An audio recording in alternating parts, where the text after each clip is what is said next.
Assalamualaikum warahmatullahi wabarakatuh. Saya Yudi Pramuko, tukang donat dari para youtuber tertua di semesta.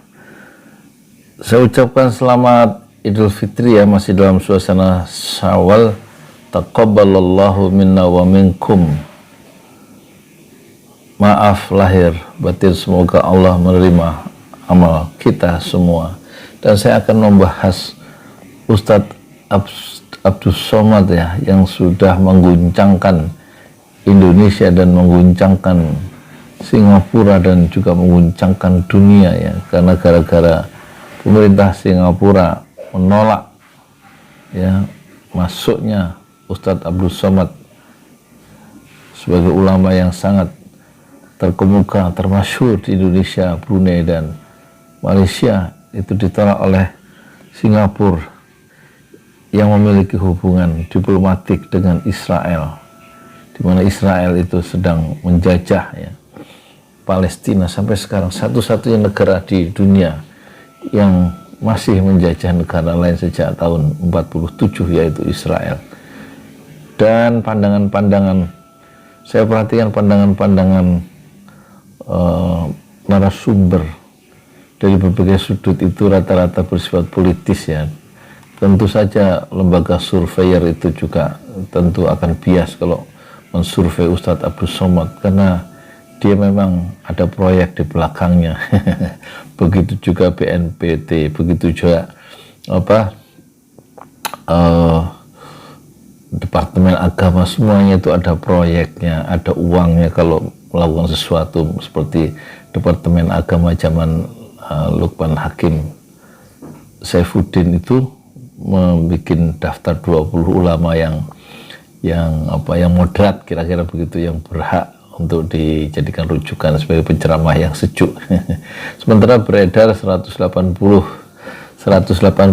list ulama radikal, salah satunya adalah Ustadz Abdus Somad, meskipun oleh pihak BNPT tidak diakui bahwa itu bikinan mereka, tetapi justru list yang kata hoax itu meresahkan masyarakat ya, dan mengganggu ya kalangan umat Islam, dan juga beberapa penceramah yang dituduh dengan semena-mena. Dan sekarang ada isu lagi muncul, Ustadz Abdus Somad dipandang sebagai ulama yang mengajarkan kekerasan ya. Sebenarnya isunya cuma 3. Orang Singapura itu selalu takut ya, orang-orang kufar itu selalu takut pada 3 hal. Satu kata syahid atau kata jihad, kemudian kedua kata kufar, dan ketiga persoal salib ya, sebagai refleksi dari sistem teologi yang sangat problematik dalam Islam, yaitu soal Trinitas dan juga salib.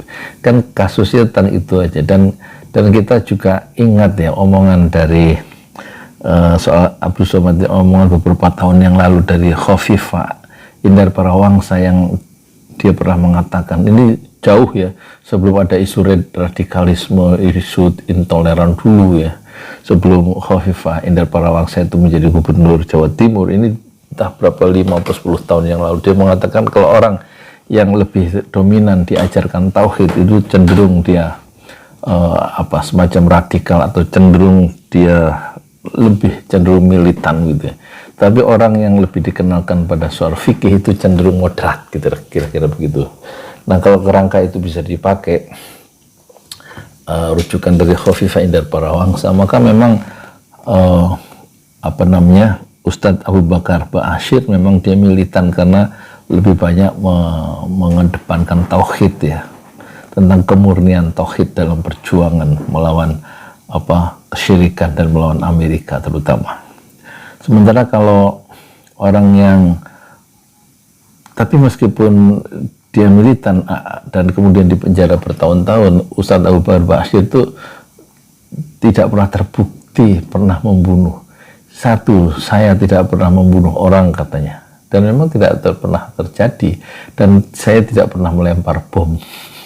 Jadi militansi itu pada tingkat keyakinan dan pendirian kehidupan, pendirian ideologis, karena keyakinan terhadap Islam, karena kekuatan tauhid dari Ustadz Abu Bakar Ba'asyir. Tapi dia tidak membunuh orang, tidak melempar bom. Nah, Bandingkan dengan orang yang tiba-tiba mencabut 6 nyawa orang ya, atas nama penegakan hukum, padahal 6 orang itu tidak bersalah misalnya. Itu apakah itu tindakan militan, apa tindakan radikal, atau tindakan yang betul-betul praktik dari sebuah kekerasan negara terhadap rakyatnya yang dikejar-kejar di kilometer 50. Jadi apa yang disebut radikal? Membunuh orang itu apakah radikal ya? Habib Rizik apakah radikal? Dia nggak pernah membunuh orang, nggak pernah mencuri gitu ya. Tapi ada pihak tertentu yang membunuh 6 orang pengawal Habib Rizik Syihab. Apakah itu radikal? Coba bayangkan. Sementara menurut kerangka berpikir Khofifah Indar Parawangsa, orang yang lebih banyak mendapatkan pengajaran tentang tauhid itu cenderung tentang fikih itu cenderung dia lebih moderat dibanding tekanannya orang itu mendapat tauhid.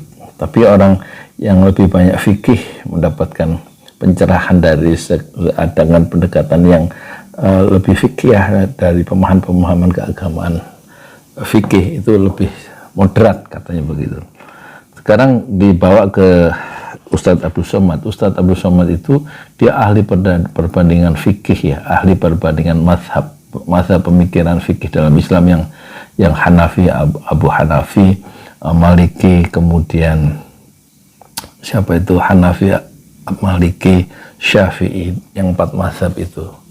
Dan dia lulusan secara akademik dari Universitas Al-Azhar Kairo dalam mata kuliah atau dalam fokusnya adalah perbandingan mazhab. Jadi kalau dilihat dari segi itu, tentu dari segi pemikiran itu tentu dan sikap itu Ustadz Abdul Somad adalah orang yang sebenarnya moderat ya, tidak mengajarkan kekerasan sebagaimana dituduhkan oleh pemerintahan Singapura ya, yang katanya dia mengajarkan satu sikap untuk yang akan memecah belah bangsa, segregasi, dan juga mengajarkan kekerasan lewat narasi bunuh diri dan merendahkan agama lain dalam konteks bahwa salib itu adalah tempat jin ya, jahat ya, dalam salib itu. Jadi persoalannya saya kira persoalan yang sangat politis yang dilihat oleh Singapura. Sebenarnya bukan politis tapi lebih sifat ideologis, karena orang-orang yang kufar sebagaimana pemerintahan Singapura itu yang tidak ramah terhadap Islam itu cenderung dia takut pada istilah-istilah jihad, istilah syahid, istilah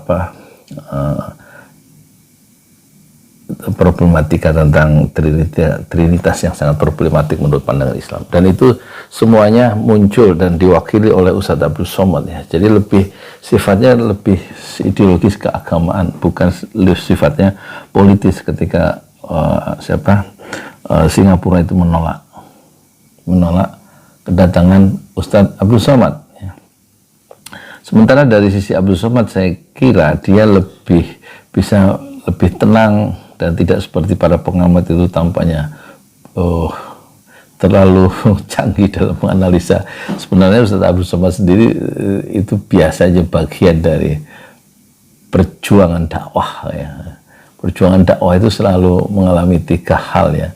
Kalau si penganjur dakwah itu seperti Ustadz Abdul Somad, dia sudah mempersiapkan diri, dia akan dipenjara atau ditangkap oleh lawan-lawan kebenaran itu. Jadi pengusung kebatilan itu tentu akan menangkap dan memenjarakan Abdul Somad. Yang kedua, biasanya dalam sejarah itu akan pendukung nilai-nilai tauhid atau nilai-nilai Islam, nilai-nilai dakwah itu akan dicoba untuk dibunuh, dilenyapkan dari muka bumi. Dan ketiga, tentu akan mendapatkan perlakuan yang diisolasi ya, dipisahkan dari komunitasnya, sehingga komunitas itu tidak dipengaruhi oleh pemikiran-pemikiran yang memang dikhawatirkan itu. Jadi soal not to land itu memang bagian ya dari semacam liyukhrijuka, mencoba untuk mengusirmu ya kan gitu. Sebagaimana ada di dalam surat Al-Anfal ayatnya 30 ya, yang di situ tentang 3 risiko dari orang yang mengusung ya kebenaran. Jadi Ustadz Abdul Somad adalah bukan pengusung atau penganjur radikalisme atau ekstremisme atau faham intoleran dan bukanlah penganjur kekerasan, tapi dialah penganjur atau penganjur dakwah Islam, penganjur kebenarannya, dan lawan-lawannya adalah pendukung-pendukung kebatilan. Oleh karena itu, dalam perspektif Islam tentu Ustadz Abdul Somad sudah mengerti bahwa ditolaknya dia masuk Singapura itulah adalah bagian dari perjuangan dakwah. Di dalam Al-Quran itu idh yanzuru alladzina kafaru liyuthbituka, ya. Maaf saya lupa ya, dalam surat Al-Anfal ya, Al-Anfal ayatnya kalau tidak salah ayat 30. Wa idh yamkuru bikal ladzina kafaru liyuthbituka aw yaqtuluka aw yukhrijuka wa yamkuruna wa yamkurullah wallahu khairul makirin.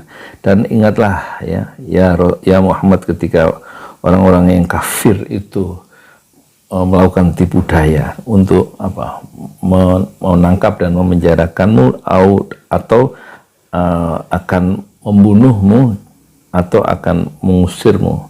Wa yamkuruna yamkurullah, orang-orang kafir itu punya rencana, punya metode, punya satu strategi dan taktik ya untuk melenyapkan dan menghalangi dakwahmu ya. Tapi Allah menggagalkan tipu daya mereka semua itu. Wallahu khairul makirin, sungguhnya Allah itu sebaik-baik yang menggagalkan tipu daya yang jahat itu, kira-kira begitu. Jadi dalam konteks Al-Quran atau dalam konteks perspektif Islam, sungguhnya tidak masuknya atau ditolaknya atau dideportasinya Ustadz Abdul Somad itu sungguhnya adalah sunatullah ya, hukum besi sejarah. Dan tentu Ustadz Abdul Somad mengerti itu, dan dia sebenarnya tidak terlalu risau ya, karena itu bagian dari perjuangan dia sebagai seorang dai yang memiliki satu pandangan yang luas tentang mazhab atau aliran-aliran pemikiran di kalangan ahlus sunnah wal jamaah.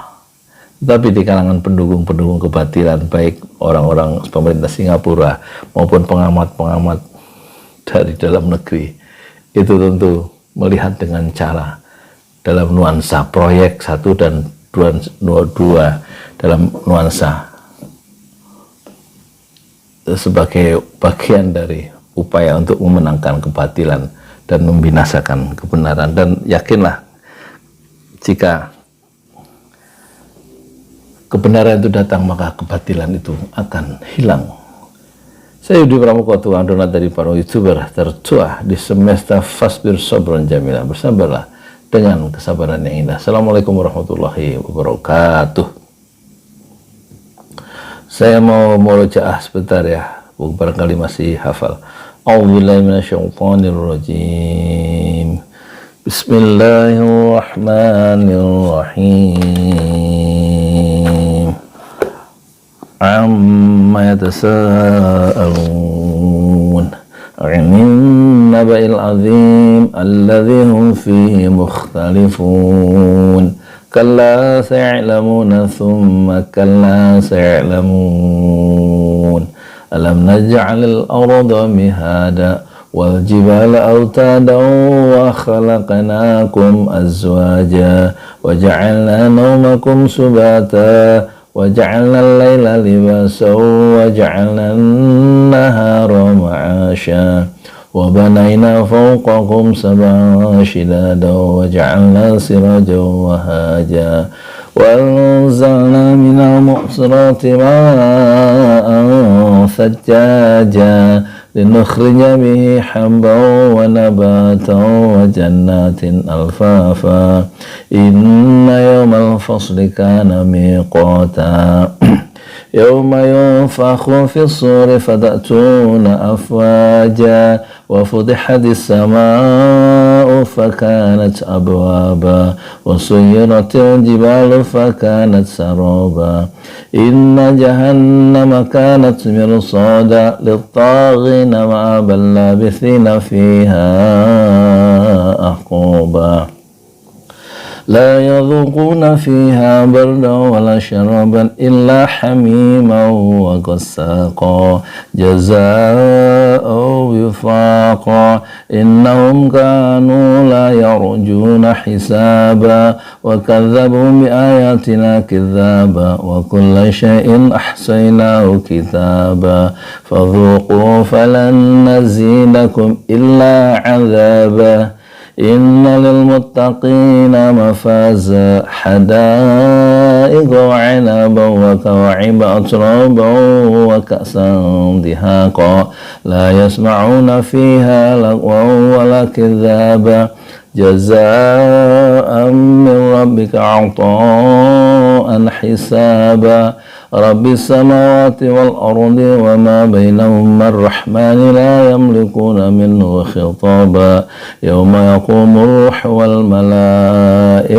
صفا لا يتكلمون إلا من أذن له الرحمن وقال صوابا ذلك اليوم الحق فمن شاء اتخذ إلى ربه مآبا إنا أنذرناكم عذابا قريبا يوم ينظر المرء ما قدمت يداه ويقول الكافر يا ليتني كنت ترابا.